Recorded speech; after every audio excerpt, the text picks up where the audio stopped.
The Patriots are ready to open their 2016 season after one of the longest off seasons I'm sure you can all remember, dealing with the Tom Brady fallout again, and now setting their sights toward the Cardinals and Jimmy Garoppolo's first of 4 starts to open the year. These are the keys that we have diagnosed as necessary for the Patriots to handle well in order to come away with a victory in really a game that we think is completely up in the air. So these are as important as any keys as we've ever discussed, I think, going into a game. And number one, they all have to handle the pass rush. That's the new offensive line, and that's Jimmy Garoppolo when everybody's kind of bearing down on him.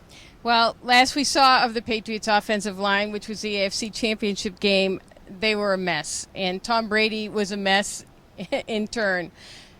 They have to improve. They have to give him time, to settle his feet and to be able to at least think a little bit. And then it goes to Jimmy Garoppolo, because those guys are going to get beat at times. And the Cardinals had a pretty bad pass rush last year, but they've got Chandler Jones. They spent an early pick on Robert Kimdiche. They've done what they could to improve that pass rush. And Jimmy Garoppolo has been pretty good more often than not this summer. The times that he struggled have been when the pass rush is bearing down on him and he starts to look down or just focus too much on his check down running back, usually James White. And another thing that's going to offset some of that pass rush is the Patriots' running game.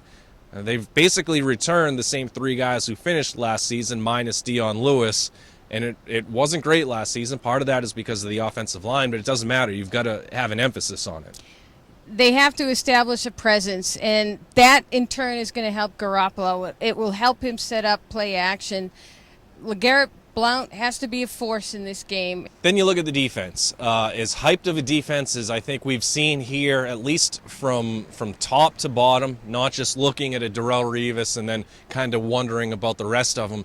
These guys are stacked everywhere. They've got their top 6 defensive backs from a year ago, plus Cyrus Jones. Their front 7 looked unstoppable at times during the preseason. Jabal Sheard is over his meniscus issue or his MCL issue, and Chris Long and Trey Flowers look like they've got a new life in them after spending their respective seasons with injury issues. And of course, this defense really is all about Dante Hightower and Jamie Collins. They pitched a first-half shutout against Cam Newton and the Panthers.